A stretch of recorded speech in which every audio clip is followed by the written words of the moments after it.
The Blocktalk podcast started because of my passion for the property management industry.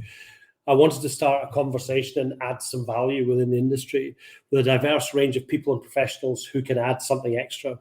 As we start out, my aim is that the podcast offers some useful insight into a variety of views, opinions, thoughts, and foresights from our guests, who include business leaders and industry experts.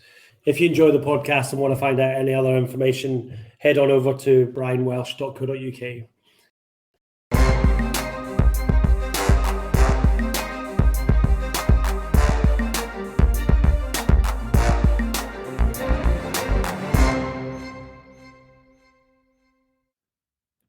Hello and welcome to another episode of the Blocktalk podcast with me, Brian Welsh, and Jax Bruce.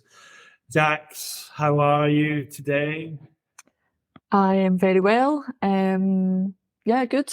It's actually quite nice weather outside, and we had a nice little team night out on Tuesday night. You did? You were privy to I missed it. At Top Golf. Yeah, it was good fun. I think I'm a natural. Did you win? I won 2 of the 3. We didn't actually finish the third game, but yeah, I won. I'm pretty sure I won both games. Yeah, I got quite into it. Excellent. Yeah, it's really good. I was there recently. Brilliant. Yeah, nice food. How are you? Yes, I'm good, although looking very red as I was sunburned and windburned from being on a rib on Tuesday. So and it's a shame I missed that, but unfortunately I am away down south just now, so not wasn't able to join. Okay. Another one with holiday. Well, maybe next time, although everyone knows my golf is falling anyway, so... Yeah, I'd just show you up. Yes, you would. I actually play the game as well, although not very well. Never mind. Okay, so today we're delighted to be joined by Gary Dickson, Design and Digital Manager for the Scottish Federation of Housing Associations. Gary oversees and manages a wide portfolio of work centred around digital and ICT at the SFHA. He has been with the organisation for over 7 years now. Hi, Gary. How are you? Thanks for coming on. Morning, Brian. Thanks for having us. Yeah, very well. Counting down the days / minutes to my holiday. So, all right. One day left in work and then away on Monday. So, excellent. I'm feeling more happy than I usually am. Great stuff. Okay, so can you tell us and the people listening a bit about what you do at the SFHA, please? Yeah, of course. And I kind of always forget to start with this bit, but the acronym at SFHA stands for Scottish Federation of Housing Associations. So I work for a membership organisation. That's what we're classed as. But in reality, we are really there for the housing associations and corporates across Scotland. We act as that collective voice and a representative body for the associations across Scotland and the housing sector in Scotland, really to make sure that we are heard at every level, especially with the likes of the Scottish Government and the UK Government.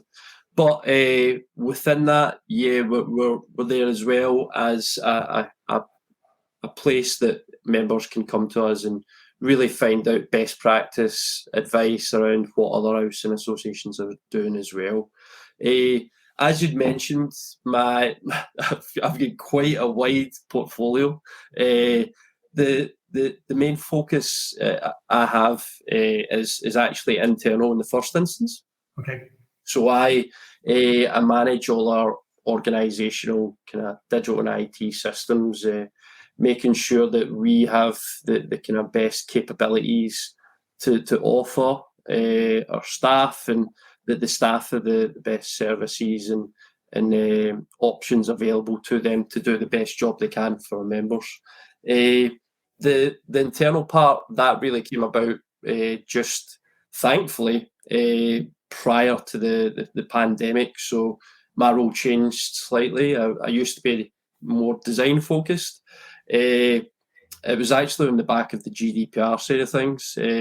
When the new regulation came out, I was kind of the one that stuck my hand up and said, I'll try and sort that out. And then it kind of snowballed from one system to the other.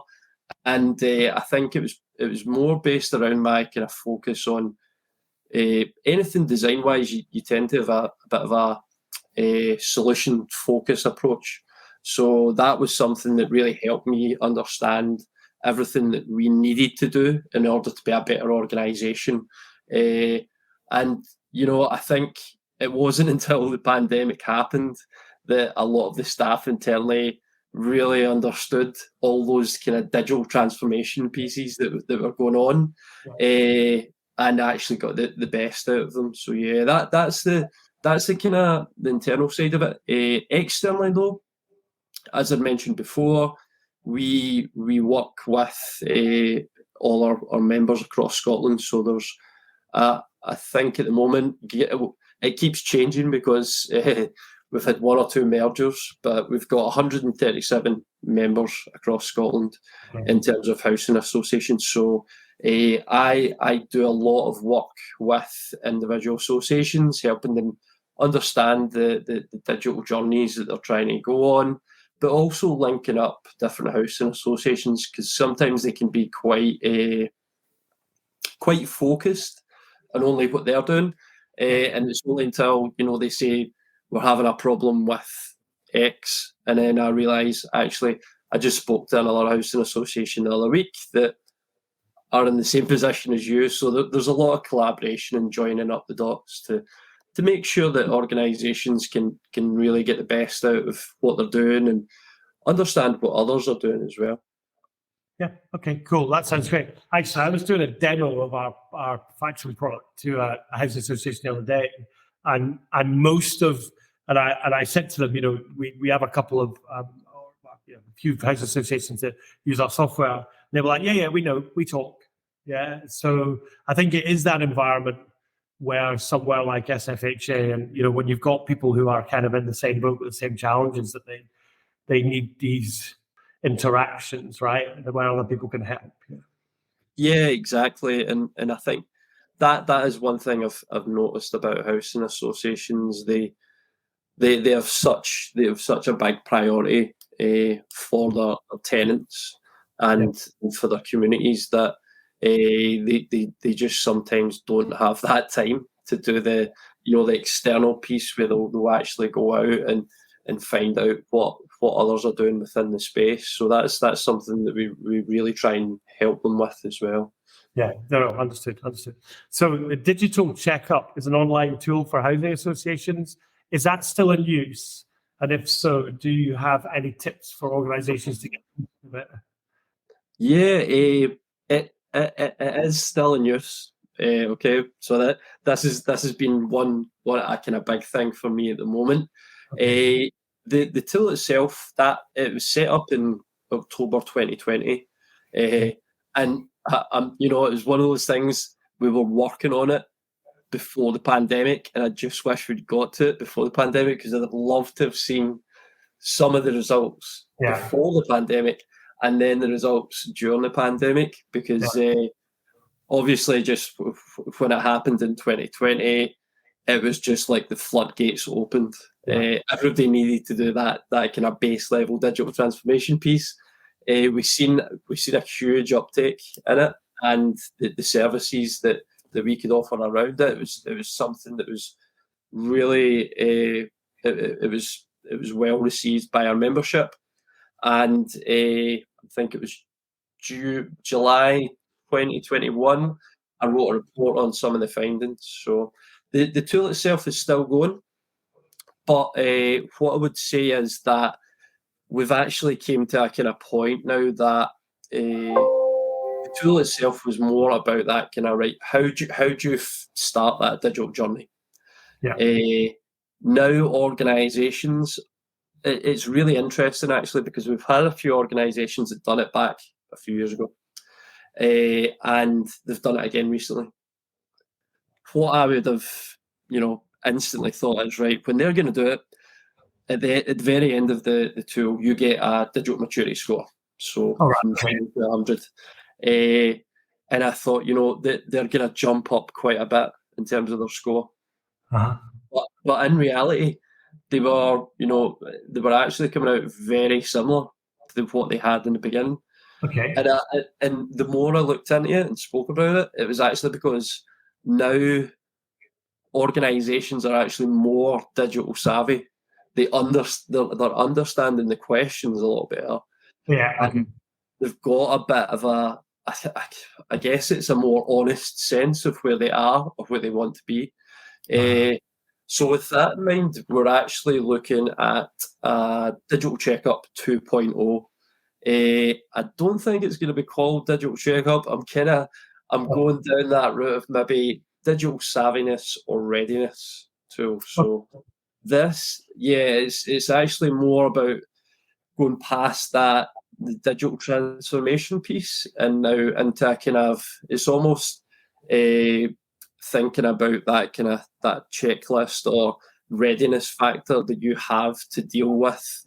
I suppose it's, it's like that kind of volatile or unknown situation, a bit like the pandemic.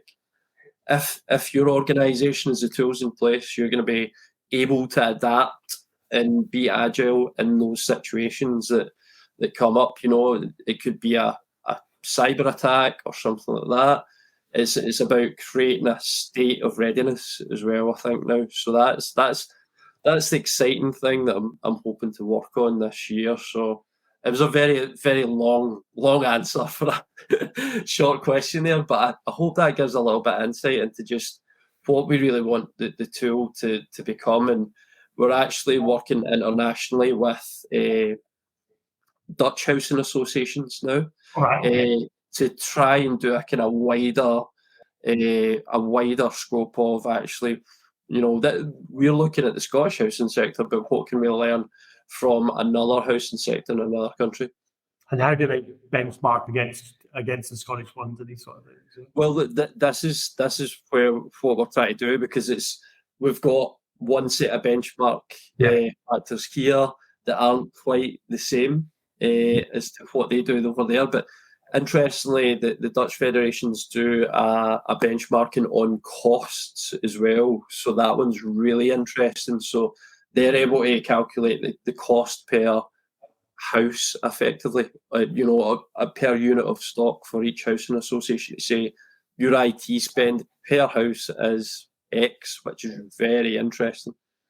It is, but I suppose the one challenge with that is that, just thinking about it, is there's a base cost for IT, isn't it? So if you're a very small housing association, then that might be slightly skewed, but if you do it like for like on sizes and number of houses in each of those housing associations, I guess that could work quite well. And I could. We might have to have a separate conversation about this. But we're trying to find out a model that takes into account for the scale and size of an organisation. We're looking at what I would call as those kind of common factors that will always be represented, and then those kind of the factors that are actually a bit more ambiguous as to what they're going to have different relevance to different sizes of organisations. So you've hit the nail on the head. We're looking at those. It's that the tenants, the number of staff, the houses that they actually own, so that there is a relative scale as to how much you should be spending or shouldn't be. Yeah. Okay. Got you. Okay. So move on past that, we could talk about for hours. How is the shift to digital and automation going in the housing association sector? How do you see it? Yeah, I think I've probably touched on it a little bit in the previous question we spoke about, that there is, I would say now, a better understanding across the sector of what digital and IT actually means. Prior to the pandemic, a lot of organisations and senior staff felt it was just, it was that single system that sat in a server. Whereas nowadays, actually, just a kind of little side story, but we done something internally in our organisation. We sat down in a facilitated sessions with all staff from top to bottom and said, I'm let's start really simply here. Tell me everything that you do that has a digital endpoint or something that needs to have, whether it's a device or if it's a process. And it started that base level realization that actually pretty much everything we do has a digital or IT connection. And I think that's the sense that organisations across the housing sector are now realising, it's about data, it's about customer engagement, it's about all those kind of internal communications, it's about the actual the processes and then the automation, like you said, that it's all becoming a kind of much wider web, I guess. And for me, the automation piece, I would say overall that our sector is slightly behind the curve. Right. Okay. And I would say that because we are there's quite a few legacy systems in place that seem to be really holding back housing associations in terms of that digital piece. They're struggling to see past that a bit. But yeah, I think and when we talk about the membership, just to put it into perspective, around 60% of our members are of a small to medium size. So there's only a kind of small bracket that are of a scale that they will have, for example, a kind of large internal IT team. They're going to have the spread and the capability to really improve and develop those systems that are or digital processes that are going to make that difference. So there's a big majority that might have, for example, it could be a housing officer that is in charge of GDPR or administration for one of these systems. So that there's a tipping point that I think we really need to get by in the next year or two, where there's more collaboration across the sector in order to improve that digital and automation piece. Yeah, no, I get it. I heard funny you say about them holding on to these old systems. I heard a story from our CPL has a new BDM, a guy called Tom, who only started again the week, and he's one of these guys who loves sort of researching things. And I mentioned to him on Monday when I met him and had a chat with him that I started life as a COBOL programmer, okay? And I am that old that I was a COBOL programmer, okay? So, and I don't profess to ever be very good at it, but anyway.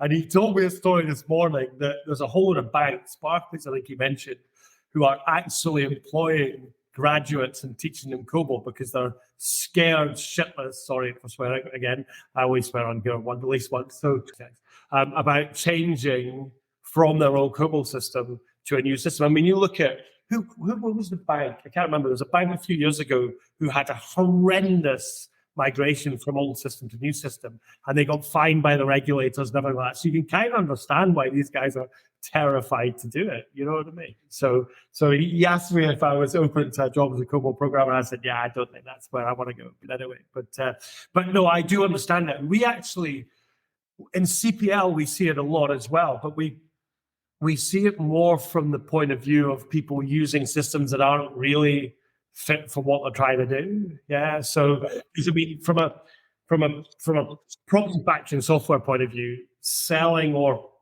providing software into, I mean, the private market we have a good chunk of, providing into housing associations when they normally just use their housing management system to do it. And the housing management system, factoring is a tiny, tiny, tiny part of a housing management system. So that kind of area within that product is never, ever, ever going to be developed hugely because the main focus is the housing management stuff. So I guess it's about, as well as kind of making sure you come off the legacy systems, making sure that the product is the best for the kind of environment it's being used in as well. Yeah. Or 100%. And I was actually just speaking to somebody about this yesterday when I'm veering away from that fit for purpose and more thinking about the right fit. So what It is. It's a bit of that. It's the economies of scale thing where we've seen a lot of those legacy systems have tried to tick every box, and yet when we speak to organisations, they're only using about 20% of the product. So it begs the question, why are you using this product if it's only 20% return on investment? So it's more, I think there has to be a change in mindset around, actually, it needs to be about scalability. Let's take it back to the core purpose and product of what you want to do, and then from a successful base, build on it, scale out. What are the kind of types of products and services that you can really make a successful, established, solid base on, and then grow from there, rather than trying to do everything and end up not doing it well. We used to have kind of the phrase "best of breed," and I was never a great fan of it, but actually, if you've got, like, we do one thing, we write property factoring software, right? We have another sister company called Inspect that does inspection software. Do you know what I mean? But CPL does one thing, and the challenge is opening up people that actually, just because you use your main system to do everything, that doesn't necessarily mean it's the right thing to do. And you're right, people go and buy the thing that is that everyone else uses, but actually, how much of that product do you actually use? And does it fit you as well? Because every business, regardless of whether they're a housing association, whether a property factory, whether a lawyer, whatever, they all do things slightly differently. Yeah.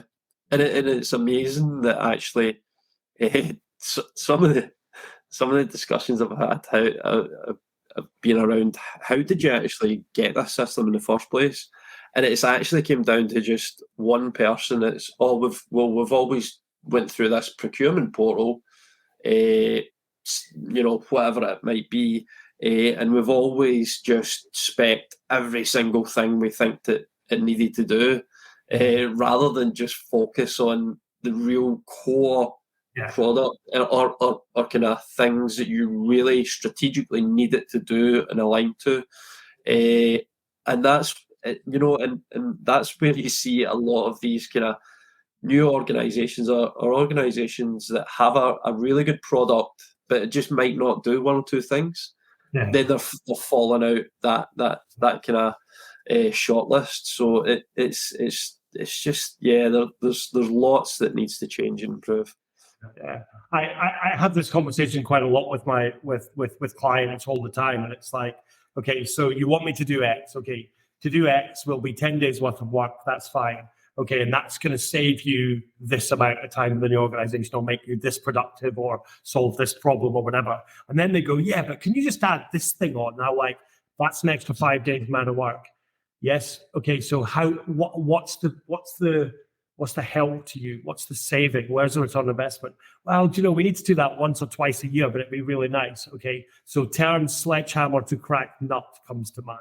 Yes. And it's understanding that actually the solution at the 10 days was absolutely the right solution. This other thing that you need to do once a year, just don't touch it. You know what I mean? And that's where you need to, I guess, be that person who can have that conversation and say, that what you're doing here is not necessarily good for what you're trying, the journey you're on, and the kind of end game you're trying to get to. Yeah, definitely. Totally agree with that. Okay, cool. Okay, no, that was interesting. So, do you have any wisdom to share on how should housing associations begin, or is there a roadmap that they can follow to build on their digital strategy? Oh, no, I was thinking, when I read that question earlier, I was thinking, where do I begin with this, and where do I?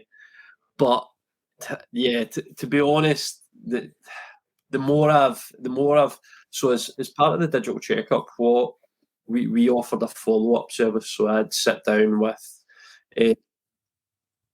each individual who filled it in.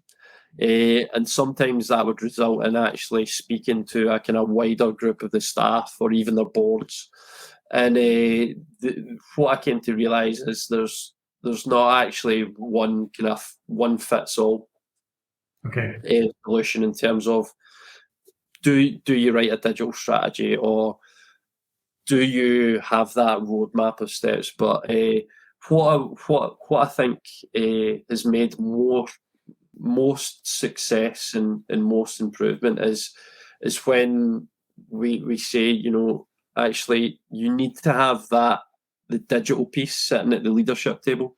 And when I say that, it's so that across the organisation at a board level, people realise and understand the impact that kind of digital and IT readiness piece can have in an organisation.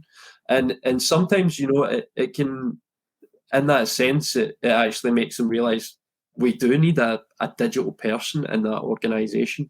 And it can be as simple as, you know, a structural change that gives an expectation and a focus across the business. Say, actually, yeah, we're going to be digitally capable. And then from that, it is, there's never a kind of silver bullet approach to a digital strategy. It's always going to be a reflection on your strategic priorities and then aligning that to all the business processes as well. So it can totally change depending on your size and scale. What has been actually really interesting, and it's something I've been speaking to a few other kind of peers within the sector about recently, is that wisdom-wise, I think something that I can share at the moment is there's this huge challenge within housing at the moment. The Scottish Government's got this huge target of the amount of affordable houses that need to be built, right? And in the first instance, it sounds like, actually, well, what does that have to do with digital? But the more we think about it, right, so from the very first stage of building a house, there's a lot of data, information that needs to be set up, a lot of processes that need to be put in place in order for that development to happen. You know, anything about the land issues, the actual purchasing of materials, all those things, they have a piece of data correlated to it. And for housing associations to be able to meet these targets of building these houses, they are going to have to be very digitally savvy, which means putting the right processes, the right systems in place. And if housing associations don't realise that, the importance of that digital piece, it's going to be a huge challenge to meet those targets and you know, they're targets that are going to have a huge social impact as well across Scotland. You know, there's a housing crisis. Well, we're not allowed to use crisis term at the moment, but there's a huge housing issue in Scotland at the moment, and it's only going to get worse. And actually, there's a huge place for digital to play in this. So, yeah, I know. Again, a bit of a long-winded answer, but that it's just something that I think's really resonating with me at the moment. Yeah. Okay. Interesting. So, do you have any best practice examples that you can share of housing associations that are embracing and benefiting from digital? We talked about the kind of challenges, but if you have of course. I mean, there's probably a few different approaches that I've heard about and done case studies on that have worked really well.